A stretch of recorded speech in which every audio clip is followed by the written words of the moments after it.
एक चीज़ मुझे आपसे जाननी है कि जो हमारे पुराने देसी नुस्खे होते थे स्किन केयर और हेयर केयर के, कि बालों में दही लगा लो, बेसन दही का मिश्रण लगा के, मुल्तानी मिट्टी, how effective are actually those? Are they really good for the skin till now? So some of them are very good. ये ऐसे नुस्खे नहीं बन गए, करेक्ट. है ना. दादी के नुस्खे. मैं खुद खूब सारा पपाया लगाती हूँ. पपाया, पपीता, है ना. छिलके के साथ छोटा सा पीस में. ये नहीं कहूँगी कि भाई फिर बोलेंगे अरे डॉक्टर जैसे खाने को पपाया नहीं आप लगाने को कह रहे हो. So like a small piece, mash it. या तो आप उसे कूट लो और मैश कर लो, या मिक्सी हो तो उसमें कर लो. एंड वो उसमें थोड़ा सा आप टर्मरिक, हल्दी, ये हल्दी में एंटी इन्फ्लेमेटरी प्रॉपर्टीज़ होती हैं. पपाया में एंटीऑक्सीडेंट्स होते हैं. तो पैपेन नाम का एक एंजाइम होता है which is like a very, and vitamin A होता है. तो इससे व्हेन यू अप्लाई इट, उसके साथ थोड़ा सा हल्दी मिक्स करके, तो आपका स्किन जो है वो आपका जो भी, एक तो डेड स्किन भी निकल जाता है और थोड़ी सी स्किन पे ग्लो आ जाती है. तो that's a nice safe thing to do. अगर आपका स्किन ऑयली नहीं हो, अगर आपको पिंपल्स मुहासे नहीं आ रहे हो, ब्लैक हेड्स वाइट हेड्स वगैरह नहीं आ रहे हो, तो आप दही या मलाई लगा सकते हो. ओके. और अगर आ रहे तो नहीं लगाना. अगर आ रहे हैं तो बिल्कुल नहीं पिंपल लगाना. पे दही नहीं लगाना. पिंपल पे दही और मलाई नहीं लगाना. मेरी तरह ड्राई स्किन हो तो आप बहुत लकी हो, क्योंकि फिर आप, मेरी माँ ने मैंने पूरे स्कूल लाइफ में रात को मलाई लगाई है हमारे पर स्किन पे, और बहुत ही बदबू आती थी और बहुत गंदा लगता था, बट कोई चॉइस नहीं था. But then the skin really turns out. उसमें लैक्टिक एसिड होता है दही में और मलाई में, दूध में. तो लैक्टिक एसिड में दो प्रॉपर्टीज होती हैं, एक मॉइस्चराइजिंग एंड एक स्किन ब्राइटनिंग. अच्छा. हाँ, तो that is a good thing. If you have dry skin, if you have normal skin, आप लगा सकते हो. बेसन आप लगा सकते हो. Again dry skin oil. So बेसन, अगर आपको ड्राई स्किन है तो उसमें आपको थोड़ा सा ऑयल मिक्स करके लगाना पड़ेगा, वरना आपका स्किन और ड्राई हो जाएगा. और दही बेसन जो मिक्स करके वो लगा, आप लगा सकते हो दही बेसन अगर आपका ड्राई स्किन है. But if your skin is oily, then you know you बेसन में, मतलब एक पतला सा लेप आप पानी के साथ मिक्स करके, आपको उसमें फिर ऑयल वगैरह नहीं लगाना है. जो बिल्कुल नहीं लगाना चाहिए वो है लाइम. नींबू जो लोग रगड़ते हैं, वो आपके स्किन के पीएच को चेंज कर देता है. अच्छा. और नींबू also makes your skin, it's a photo sensitising. Vitamin C जो you know makes your skin photo sensitive. अब विटामिन सी लगा करके विदाउट सनस्क्रीन अगर आप घूम रहे हो, तो वो स्किन जो है वो और डार्क हो जाता है. अच्छा. हाँ, and that is one. The second thing is vitamin. जब नींबू डायरेक्टली आप लगा रहे हो स्किन पे, तो स्किन का पीएच और उसका जो है वो अलग होता है. Vitamin C is very very acidic. Correct. तो आपके स्किन के बैरियर को वो डैमेज कर देता है. फिर इरिटेशन. कुछ लोग कहते नहीं मैं तो कितने सालों से लगा रहा हूँ. भाई may be you are lucky, you have a different skin composition, but 90% of the people will get a reaction और pigmentation over a period of time, और सेंसिटिव स्किन. सो एसिडिक चीज़ें जैसे नींबू है, मौसम्बी है, टमाटर है, जो भी ये खट्टी चीज़ें हैं, इनको डायरेक्टली नहीं लगाना चाहिए. ओके. हाँ. इनको किसके साथ मिक्स? इनको लगाना ही नहीं चाहिए. इनको आप खाइए, लगाइए मत. एलोवेरा से मैंने बहुत लोगों को एलर्जी देखी है. एलोवेरा से होता है तो एक टेस्ट पैच कान के पीछे करिए, हाथ पे मत करिए. ये स्किन और ये स्किन अलग होता है ना. फेस का स्किन और कान के पीछे वाला स्किन सिमिलर होता है.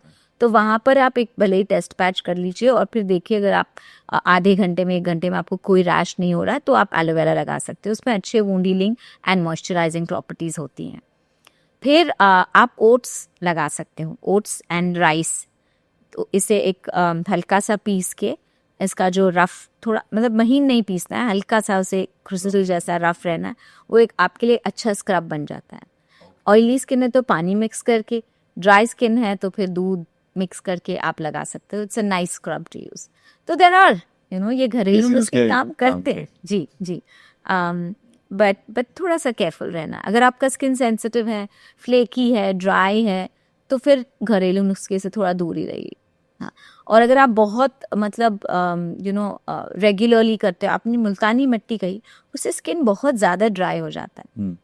और अगर आप वो फ्रीक्वेंटली करोगे, ऑयली स्किन है तो इसलिए मैं ज़्यादा every day I am using Multani mitti, skin dry होकर के वो बैकफायर कर जाएगा, आपके पिंपल्स बढ़ जाएंगे. Oh, so that is very important कि आप इसे 15 दिन में एक बार आप लगा सकते हो.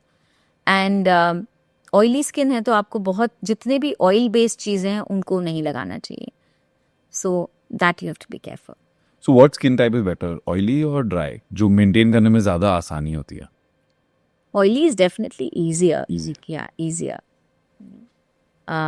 Dry can become sensitive very easily. Dry बहुत जल्दी reactions या eczemas या allergy prone है. ऑयल होता तो एक बैरियर बन जाता है. Yeah. So- So that is there. Okay.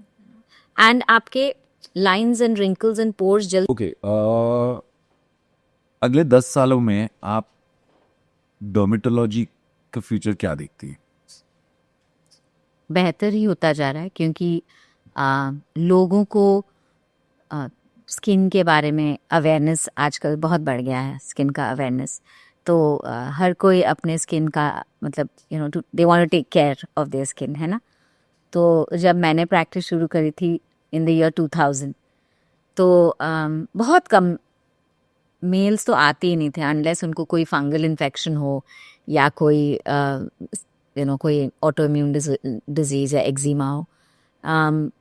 Females भी आती थी तो pigmentation, hair fall and pimples, इससे आगे तो कुछ था ही नहीं. बट सब कुछ चेंज हो रहा है. पिछले 10 सालों में अवेयरनेस बहुत ज़्यादा बढ़ गया है.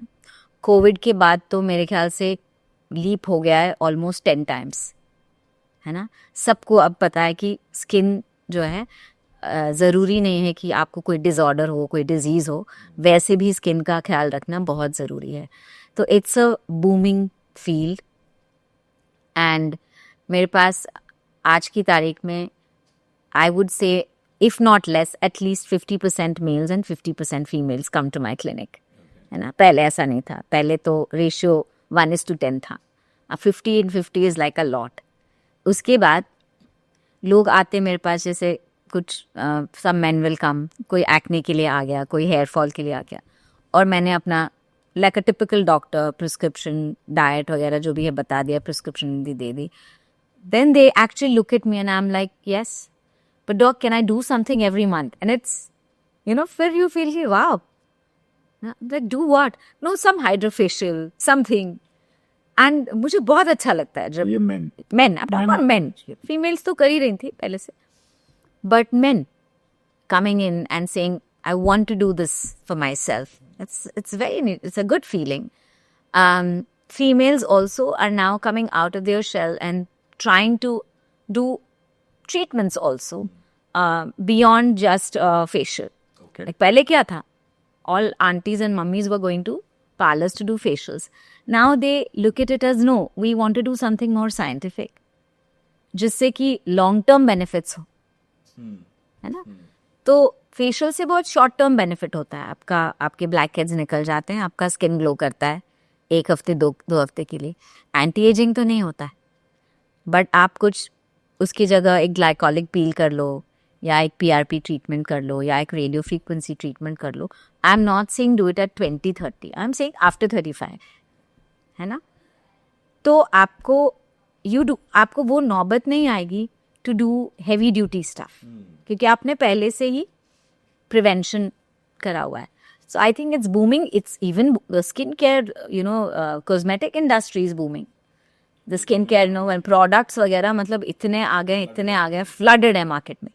आपको मैं बताऊँ, मैंने सोचा था खुद का भी मैं एक लाइन शुरू करूँगी. ये कोविड के पहले 5 साल रिसर्च की मैंने, बैक एंड फोर्थ, जम नहीं रहा था. किसी का सैलिसिलिक एसिड अच्छा है, किसी का रेटिनॉल अच्छा है, किसी का कुछ अच्छा है, नॉट गेटिंग द थिंग. उसके बाद कोविड हो गया, उसके बाद इतने सारे आ गए कि मैंने कहा अब यार ये सैचुरेटेड मार्केट, अभी let me just do what I am doing.